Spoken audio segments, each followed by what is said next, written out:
et bienvenue dans ce nouvel épisode de Médium spirituel. Je m'appelle Isabelle B. Tremblay, je suis auteure, médium, conférencière et enseignante spirituelle. J'ai écrit des livres en lien avec le développement de la médiumnité. Vous pouvez trouver en librairie ou vous pouvez le commander chez votre libraire. Le livre Médium malgré moi, Passeur d'âme et Les chemins de l'âme, ainsi que le livre Messagère de l'âme qui vient un petit peu plus dans la pratique au niveau de la médiumnité. Donc, aujourd'hui, c'est un sujet qui m'a été proposé, mais que j'avais déjà en tête de faire comme prochain. Donc, comme quoi j'avais peut-être déjà une bonne piste. On va plonger dans un sujet qui est fascinant puis qui est rempli de mystères. Et moi, j'ai la chance, à travers les consultations et les canalisations que je fais, d'aller dans les souvenirs des gens au niveau des vies antérieures et de raconter leur histoire. Je fais pas juste dire, par exemple, toi, tu as été un prêtre, ça finit là. Mais quand je fais mes canalisations, je vais chercher ta vie antérieure. Probablement, tu sais, peut-être que tu as été une simple femme de marin qui a vécu des souffrances, des absences, tu sais, peu importe. Et en même temps, tu sais, moi, je vais te dire qu'est-ce que ça a comme impact dans ta vie actuellement.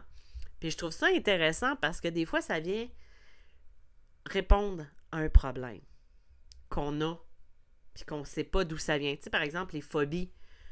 Je me rappelle, j'ai eu quelqu'un... je sais que dans au moins 2 de ses vies, elle était décédée par noyade de différentes façons. Et elle m'a dit, ça vient tellement m'expliquer pourquoi j'ai si peur de l'eau.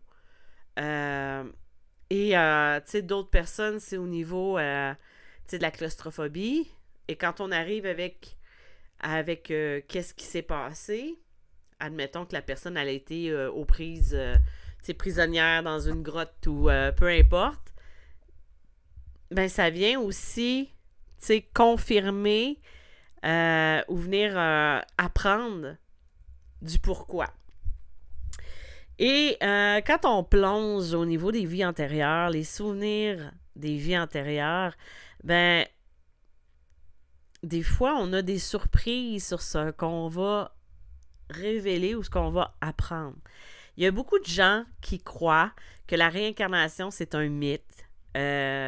Mais parfois, il y a certaines expériences qui sont tellement troublantes qu'on ne peut pas s'empêcher de se poser des questions si ça existe ou pas.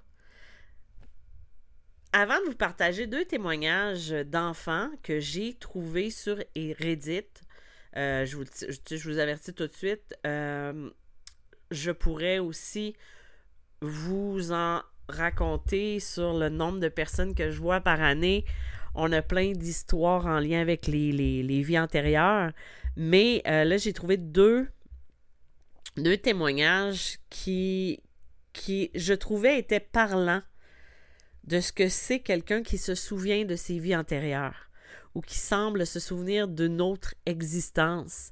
Moi, puis je vous invite à lire le livre Les chemins de l'âme où j'en parle plus en profondeur. Mais moi, j'ai eu des souvenirs de mes vies antérieures. Oui, je suis timbrée, je suis folle. Non, c'est une blague. Ça, c'est la personne qu'on connaît, qui ne suit pas du tout le sujet, qui arrive... je fais une petite imitation. Ça me fait rire un peu. Mais ce que je veux dire, c'est que moi, dans mon passé, et en personne cartésienne que je suis, je comprenais pas exactement pourquoi j'avais des souvenirs ou des nostalgies d'une autre époque. Moi, ça avait surtout beaucoup un lien avec la Deuxième Guerre mondiale.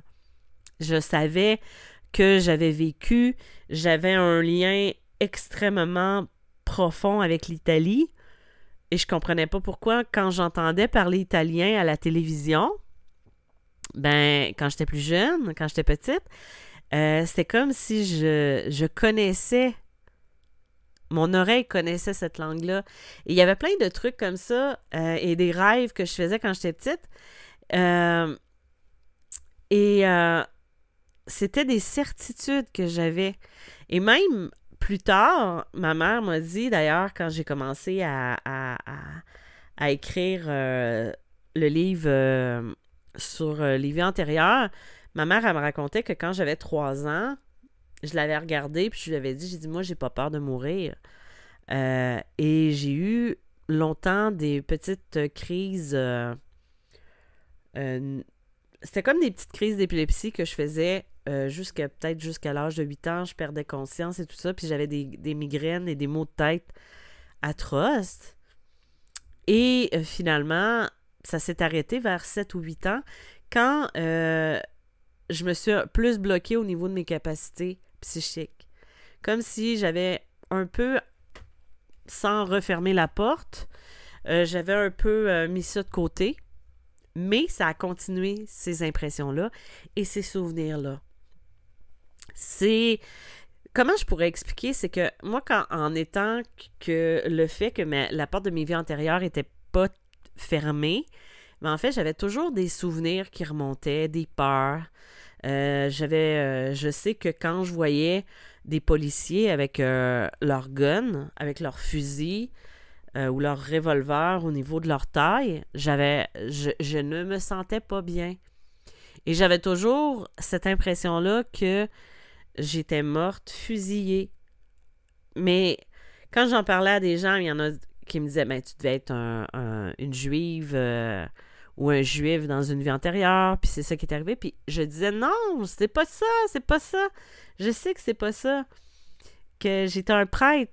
C'était un souvenir, c'était une certitude. Et il y avait eu plein d'autres petits souvenirs de canalisation que j'avais eu, des informations qui ont fini par se confirmer après quand j'ai réussi à me reconnecter à cette page-là de mon histoire, à cette personne-là que j'étais. Là, si ça coupe à un moment donné ou qu'il y a des petites interactions, j'ai ma belle Germaine que vous connaissez, les gens avec qui je fais des lives en direct ou des canalisations qui n'arrêtent pas de se coller sur l'ordinateur et j'essaie de parler en faisant abstraction de sa présence, mais c'est très difficile. C'est un chat très gros et qui aime beaucoup, beaucoup, beaucoup avoir de l'attention. Donc, ça, c'est en lien avec mon expérience au niveau de vie antérieure. Je pourrais vous donner des détails encore plus précis que j'ai partagés dans mon livre Les chemins de l'âme, mais les synchronicités, les trucs qui viennent en lien avec ma vie actuelle, avec la vie que j'ai connue et qui se sont révélés après que j'ai fermé la porte de cette vie-là, ben en fait, ça a eu tellement de sens et c'est venu fermer des peurs aussi que je pouvais avoir à ce moment-là. En fait, quand je vous disais que quand j'avais 3 ans, je disais que je n'avais pas peur de la mort à ma mère, tu sais. Moi, j'ai aucun souvenir de ça, hein, mais en fait, c'est que j'ai retrouvé la personne que j'ai été et dans les biographies et les mémoires, ça expliquait que quand est venu le temps de son décès, parce qu'il était emprisonné et tout ça, il avait exprimé le fait que il avait pas peur de mourir puis qu'il était prêt. Et c'est des trucs comme ça que tu dis quand t'es petit. Puis souvent aussi, si vous avez des enfants qui viennent vous raconter des trucs comme ça peut aller jusqu'à 5 ans, 7 ans, qui sont en lien avec ça. Je me rappelle, j'avais une amie qui m'avait dit, mon petit garçon, quand il avait 5 ans, il m'a dit, tu sais, maman, toi, je t'ai choisi. Tu sais, puis quand t'es pas ouvert ou que tu comprends pas nécessairement, mais que tu t'ouvres plus tard, tu comprends ce type de communication-là. Donc, ça, c'était un petit peu de mon histoire, mais comme je vous dis, je vous invite à lire le livre Les chemins de l'âme si vous voulez en connaître encore un petit peu plus au niveau de ça. C'est sûr que nos âmes c'est comme vraiment le véhicule principal ou c'est vraiment l'essence. Et le corps physique, ben en fait, c'est ce qui nous permet de voyager dans le temps et dans les vies. Donc, moi, j'avais une partie de moi qui se souvenait d'une autre époque. Je savais que j'étais un homme et que c'était une autre histoire que celle-ci, même si j'en ai gardé des marques ou des similitudes. Tu sais, par exemple, un petit exemple, le nom de la cellule que j'avais, le numéro de la cellule que j'avais, c'est le même numéro que le début de mon numéro de téléphone de la maison où je disais que c'était ma cellule avant de savoir. Donc, tu sais, il y a tellement... Ça, c'est juste une petite synchronicité, mais il y en a eu tellement que je pourrais vous en parler pendant 2 heures. C'est simple. Peut-être que je vais faire un live dans le groupe des âmes éveillées sur les vies antérieures et sur les histoires que j'ai vues depuis que je fais de la canalisation. Parce que c'est un truc que j'aime vraiment beaucoup. Parce que on comprend tellement de choses. On va se transporter dans le temps. Oui, il y a beaucoup de vies qui reviennent. Il y en a qui sont toutes simples. Il y en a qui sont dans le rôle d'un bourreau. Mais il y en a aussi qui ont été de grandes souffrances et qui expliquent des fois la culpabilité qu'on va porter ou autre. Donc là, j'arrête d'en parler. OK. Et là, je commence avec la première histoire. C'est le garçon qui se souvenait de son grand-père d'une autre vie. Imaginez un enfant de 6 ans qui, depuis des années, raconte la même histoire. Il n'arrête pas de parler d'un grand-père qu'il a connu dans une vie antérieure. Sa mère, au début, pense qu'il parle de son propre père décédé, mais rapidement, il la corrige. Non, pas ton père. C'était grand-père. Je parle de mon grand-père. Avec une émotion qui était palpable, dans le fond, il décrit une vie difficile où lui et son grand-père cueillaient des framboises pour survivre. Il parle du froid, de la faim, de l'abandon, et même qu'il peut arriver de pleurer en racontant comment son grand-père a été tué et que ça l'a laissé seul dans les bois. Et à ce moment-là, sa mère, elle a essayé de le rassurer. « Ben voyons, mon chéri, je t'ai toujours eu. Je t'ai donné naissance. » Mais l'enfant, il insiste. « Non, avant que tu me trouves, j'avais une autre mère. Elle est morte. Alors mon grand-père a pris soin de moi. » Pendant plus de 2 ans, cet enfant-là a répété inlassablement la même histoire avec des détails inchangés, comme si c'était une mémoire qui était gravée en lui. Et imaginez aussi l'étonnement de cette mère-là quand il a dit, ce petit garçon-là lui a dit, ben non, j'avais une autre mère avant toi. T'es pas ma mère, t'es pas ma première mère. Tu sais, comment un enfant peut inventer une histoire avec tant de cohérence puis d'émotion? Comme si c'est vraiment une réminiscence, désolée, d'une vie passée. Dans le fond, c'est quand tu vis une vie comme ça, puis c'est comme vraiment un souvenir. Tu sais, quand tu vis un moment difficile et que tu en reparles, des fois, tu as une émotion qui vient te rechercher. Ben, c'est un peu comme ça que l'enfant va vivre. Et moi, j'ai connu des clients et des clientes qui ont... J'en ai un en particulier, c'était dans ma première année, c'était dans les premières années que j'ai commencé à pratiquer. Cet homme-là avait le souvenir complet de sa vie précédente et ça le hantait. Parce que dans cette vie-là, c'était pas quelqu'un de bien. Et il était l'opposé dans cette vie-ci actuellement. Sauf que il ne pouvait pas faire abstraction des souvenirs. Quand il se regardait dans le miroir, c'était l'autre homme qu'il voyait. Quand il posait des gestes, il se sentait coupable. Mais c'était la culpabilité de ce qu'il a fait avant. Et j'en ai une autre, j'en ai parlé dans mes livres aussi. Cette femme-là son fils venait lui raconter comment était son papa méchant.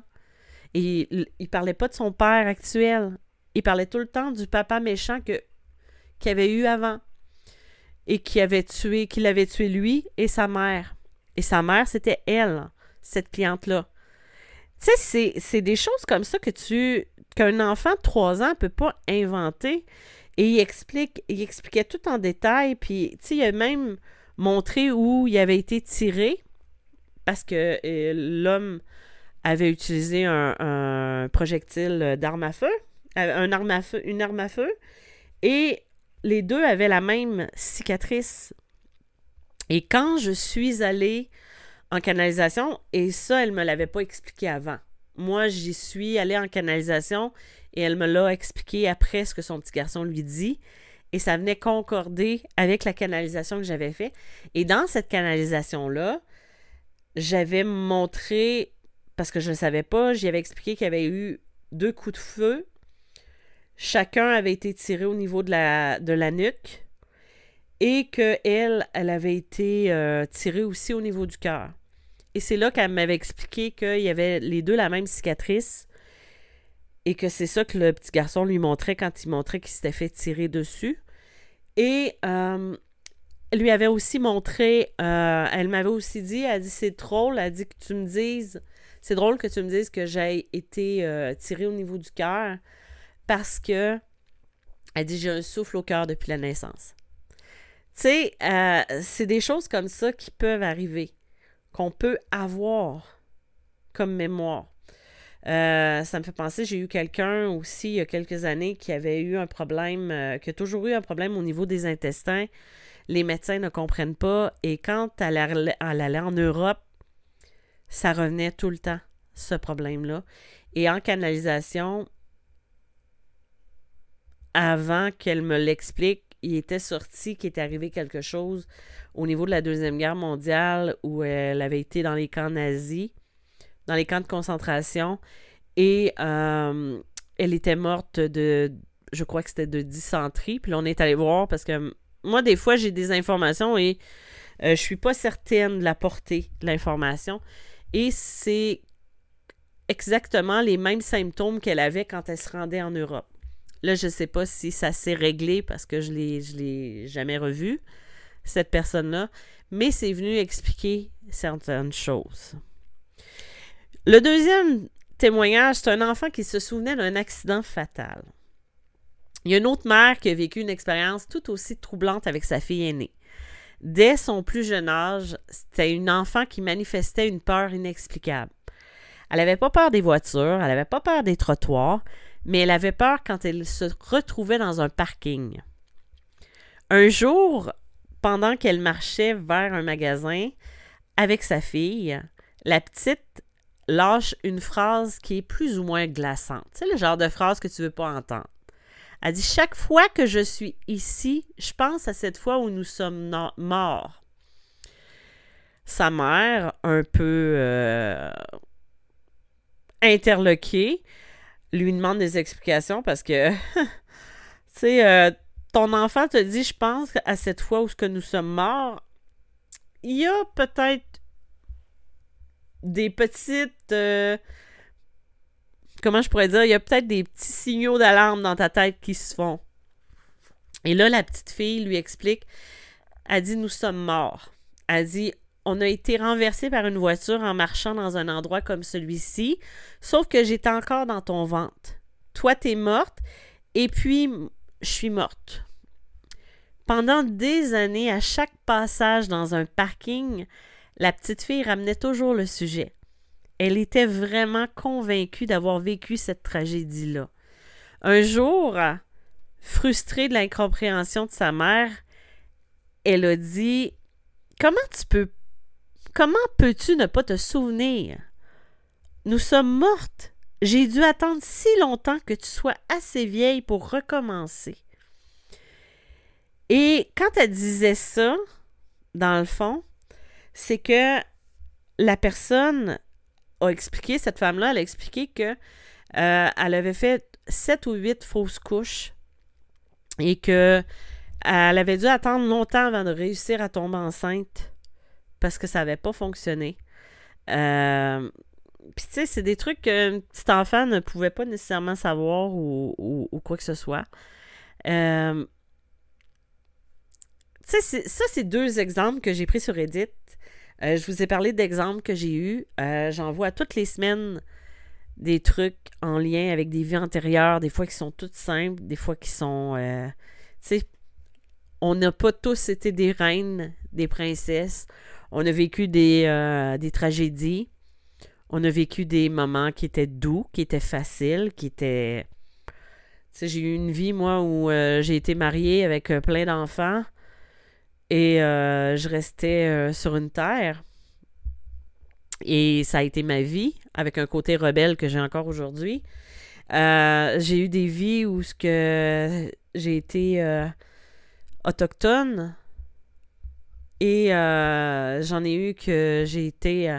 tu sais, puis ça, c'est des trucs que j'ai eu à travers d'autres personnes, puis que j'ai eu à travers mes souvenirs. Mais tu sais, on a tous, presque tous, des vies passées, à moins qu'on soit vraiment à notre première incarnation, mais là, c'est plutôt rare, même si c'est pas impossible. Donc, les vies antérieures, c'est notre âme qui s'incarne pour apprendre des leçons qu'elle ne peut pas apprendre dans la théorie. Et c'est pour ça que les vies antérieures vont être là. Tout simplement.